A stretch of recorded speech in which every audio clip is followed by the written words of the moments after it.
కొంచెం కన్ఫ్యూజింగ్గా ఉంది. అసలు ఏంటి జోనర్ ఏంటి?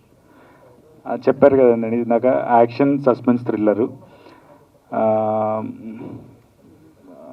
ఒక ఎంటర్టైన్మెంట్తో పాటు ఒక హీరో హీరోయిన్ మధ్య జరిగే లవ్ కానీ,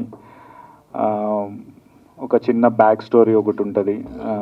దాన్ని బట్టి ఎలా సాల్వ్ చేశారు, ఎలాగ వాళ్ళు అధిగమించి వాళ్ళ ప్రాబ్లమ్స్ అన్నీ సాల్వ్ చేసుకొని ఎట్లాగా వాళ్ళ సక్సెస్ఫుల్ స్టోరీని ఎట్లా సక్సెస్ చేసుకున్నారు అనేది.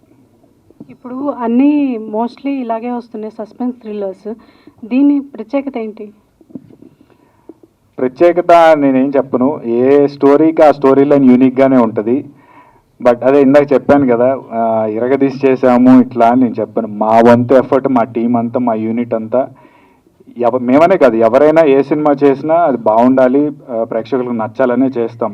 At the end of the day output తీసాక నచ్చడం నచ్చకపోవడం, దాన్ని అప్రిషియేట్ చేయడం అనేది జనాల చేతిలో ఉంటుంది. మా యూనిట్ అయితే అందరం కష్టపడి మంచి పాయింట్ అనుకొని చేసాము. ఇంకా రిజల్ట్ చూడాలి. మ్యూజిక్ డైరెక్టర్ గారు, నాది కూడా సేమ్ క్వశ్చన్. అదే నువ్వే చెప్పావు ఇదంతా. ఏం లేదండి, మేము సరిగమ పదనిస డిస్కస్ చేసాం. నేను మ్యూజిక్ కదా, సరిగమ పదనిస అదే డిస్కస్ చేసాం. Okay, all the best. ఇంకేమైనా క్వశ్చన్ ఉందా మీ దగ్గర? No. మీరే అడగాలి మళ్ళీ నన్ను ఇంకో క్వశ్చన్. అడుగుతారా అడగరా? లేదు, మీరే అడగాలి నన్ను. ఇంకోటి అడగండి. లేదా రెండు ప్రశ్నలతో రెడీగా లేరా మీరు?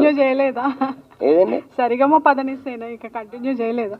మరి సరిగమ పదనిసలే కదా ఉంటాయి, ఇంకేమైనా కొత్తగా ఉన్నాయా? లేవు కదా. సరిగమ లేదు, అయ్యే ఉన్నాయి. సరిగమ పదనిస అయ్యే డిస్కస్ చేసాం, ట్యూన్స్ ఫైనల్ చేసాం కదా. సిట్టింగ్లకి ఏదో వచ్చారు అనుకుంటారు. అవుట్డోర్ గోవాకి వెళ్తే ఎందుకు వచ్చారు సార్?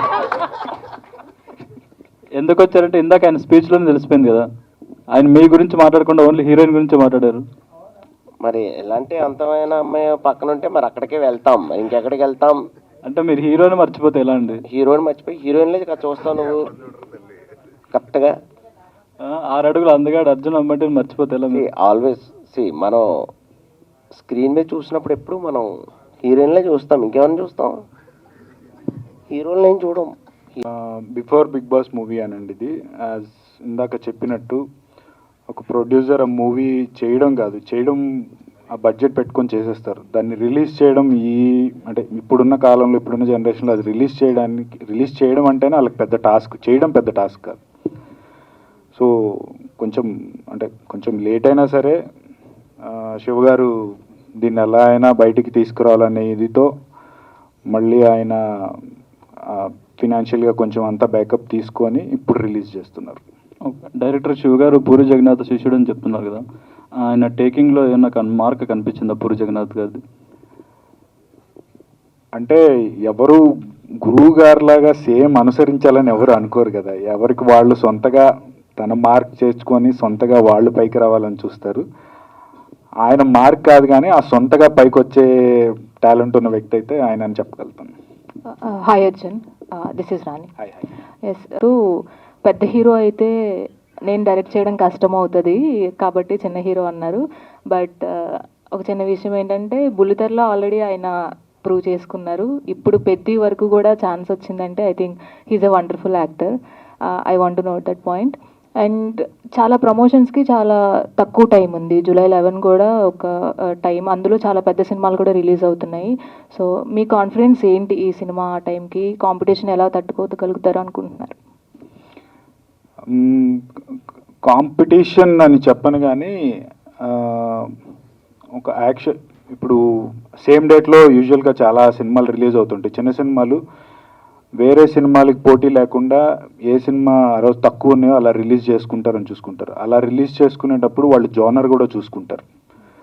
అంటే వేరేది కొంచెం లవ్ స్టోరీ అట్లా ఉన్నా, కొంచెం యాక్షన్ తక్కువ ఉన్నాయి కాబట్టి ఇది రిలీజ్ చేసుకుందాము, ఒకవేళ ఏ సెంటర్లో ఆడలేదంటే బీసీ సెంటర్స్లో ఆడుతుంది అనే అంటే అదొక స్ట్రాటజీ అనుకోండి, అలా కూడా రిలీజ్ చేసుకుంటారు.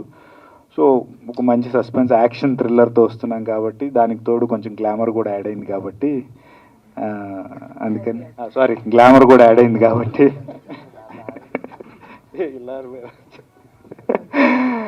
సో ఏ సెంటర్ కాకపోయినా బీసీ సెంటర్స్లో ఖచ్చితంగా చూస్తారని ఒక నమ్మకం మాకు.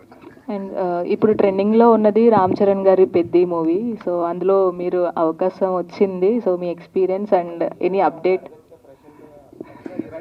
అడుగుతామండి, లేదంటే మీరు అడిగేసేయండి. ఆ, అదైతే నేను నా లైఫ్ లాంగ్ మర్చిపోలేని విషయం ఇదైతే, పెద్దిలో ఛాన్స్ రావడం అనేది. బిగ్ బాస్ అప్పుడు బుచ్చిబాబు అన్న గారు అక్కడికి వచ్చి అనౌన్స్ చేసి, అది నిజంగా అప్పుడే నాకు సర్ప్రైజు. అండ్ నిజంగా ఇది లైఫ్ లాంగ్ నేను గుర్తుంచుకునే విషయం. అండ్ ఆయనకి ఎప్పుడు రుణపడి ఉంటాను. అండ్ షూటింగ్ జరుగుతుంది, మంచిగా ఉంటుంది cinema. All the very best.